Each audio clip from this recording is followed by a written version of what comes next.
From underground fires to sinkholes, there are a lot of horrible incidents that led to towns being evacuated. Here are your top 10 mysterious places that were wiped out overnight. In our number 10 spot, we have Centralia, Pennsylvania. In the 60s, a fire broke out in the coal mines, and apparently this fire has never stopped. Yep, that's right, the underground is still burning since 1962. It continues to burn thanks to the coal reserves, and it will continue to keep burning as long as oxygen flows in. Before the fire, the town was poppin'.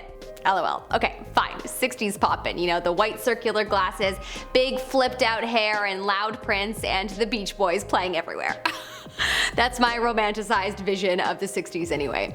There were 1,435 people in the town, and once the fire started, they all left, minus 10 people that don't want to leave. Apparently the movie Silent Hill was based off of this town. Makes sense. I wonder if the 10 people are staying because they have a home that's been in their family for generations and they don't want to lose it. That would possibly make me stay, however the fear of being burned to death would probably make me leave as well.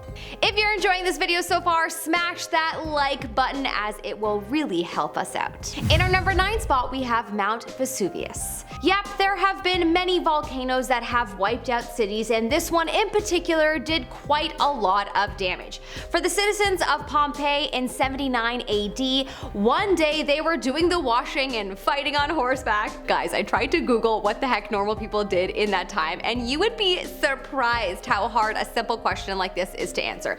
Anyways, they were doing some washing and fighting somewhere, I'm sure. And the next, they were being hit by the violent Mount Vesuvius that was wiping them away. There were only a few survivors. The eruption left the town in ruins for a very, very long time. The eruption of the volcano is said to be one of the most catastrophic in human history, resulting in a very destructive earthquake after it, as well as many deaths from the air pollution. In our number 8 spot, we have Greensburg, Kansas. In 2007, there was a tornado in Greensburg, Kansas that caused a great devastation to the town. It is said that about 95% of the town was completely destroyed, but the other 5% was also severely damaged. 11 people were killed in the tragedy, and after it, more than half of the population moved out of the town for good. But that honestly makes sense, because if the town was destroyed so badly, then it doesn't make sense to stay, perhaps only to just help with the cleanup. Apparently, during the rebuilding process, the town began to make some more greener choices and created a new building dedicated to leadership in energy and environmental design that runs on 100% renewable energy. So there's at least some good arising from such a tragedy. In our number 7 spot, we have Kennett, California. In the early 1930s, the town of Kennett in California was known as a very important copper mining town. Apparently, it was the largest in the area until 1935, when it started to become flooded by Shasta Lake. It was flooded by the lake while the Shasta Dam was being created, unfortunately. The government had been considering building the dam since 1870, so it's really just a shame that they thought about it for 60 plus years before doing anything, and at that point it was too late. Most people thankfully sold their homes to the government before the water got too high, and of course abandoned the town. 1 year before the dam was projected to be finished in 1944, the town was completely underwater. Thankfully, it doesn't appear that anyone died from this incident. They all just left the town due to the crisis. In our number 6 spot, we have Broves in France. There is a small village in France called Broves. I could be pronouncing it wrong, so apologies if I am. This is a very mysterious village, as with no warning in the 70s, it was completely wiped off the map after the creation of Canjuos, a military camp. I could also be pronouncing that wrong. I'm not French, so I tried. There are seemingly no reasons why, and what adds to the mysteriousness of the situation, even the military eventually abandoned the site, which was being used as a quote-unquote training ground, and supposedly it was abandoned due to it being too dangerous. Too dangerous for the military?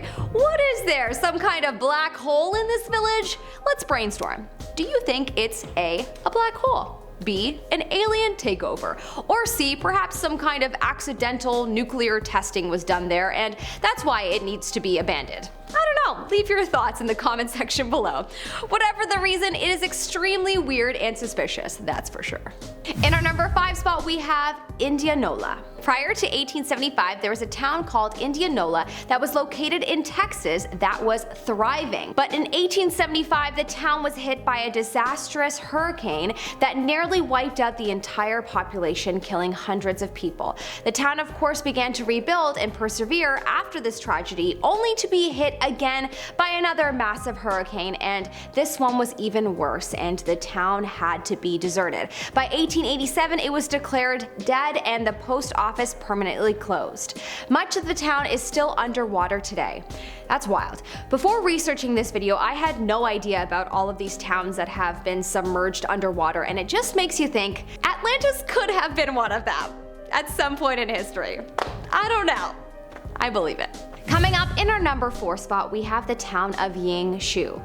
In 2008, there was a massive earthquake that completely destroyed the town of Yingxiu in China. Before the earthquake, it was home to close to 7,000 people, but the earthquake was so catastrophic that only 2,300 survived. They say about 80% of the town was destroyed. One moment everything was fine, and the next, half of the population was killed. Just horrific. They have continued to rebuild the town after the event, creating a memorial for those that lost their life. In our number 3 spot, we have the town of Bayou Corne. Well, you very well might not know about this one, as this was news to me. However, I am Canadian and not American, so that could be why. But man, you would think a story like this would be known by everyone. In 2012, in Bayou Corne, Louisiana, 350 of its town residents were evacuated due to a sinkhole. That's terrifying. Apparently, some of the residents noticed the ground shaking and then bubbles emerged from the water before they were evacuated. How did this happen? Well, it is the result of the collapse of an underground cavern that had been used to store industrial refuse. But honestly, the mysterious thing about this case is that why it happened, the exact culprit, is still a mystery. There have been quite a few lawsuits around this, but not much has changed. In 2018, it was reported that the sinkhole had eaten up 35 acres. Even though the sinkhole is allegedly more stable now, the town has continued to be abandoned. In our number 2 spot, we have Chernobyl. In 1986, the very disastrous nuclear explosion at Chernobyl in the Ukraine took place and resulted in the evacuation of the people of the town around it. There were more than 100,000 people from the town of Pripyat and around Chernobyl that fled. Dozens were killed and many developed life-threatening illnesses from the incident. But some still stay as it's their home, even though numbers do show a climb in the death rate for the people from that area. Chernobyl is still considered highly radioactive and will not be fully cleared up until 2065, they say. People try and explore the area for adventure, but it is not recommended. In our number 1 spot, we have Yungay. In Peru, there was a thriving town called Yungay that was home to approximately 25,000 people until the 1970s, when an earthquake led to a massive rock slide. This rock slide killed most of its people, approximately 30,000 people from Yungay and towns nearby it. Only about 400 or so people survived. Some were people that climbed the town's steps to the cemetery, which was on a hill, and approximately 300 of them were children that were at a circus, and a clown led them to a higher ground just in time. Wow. The town now remains as a symbol for the catastrophe. I'm Melissa Melotti, and I hope you have a good day. So.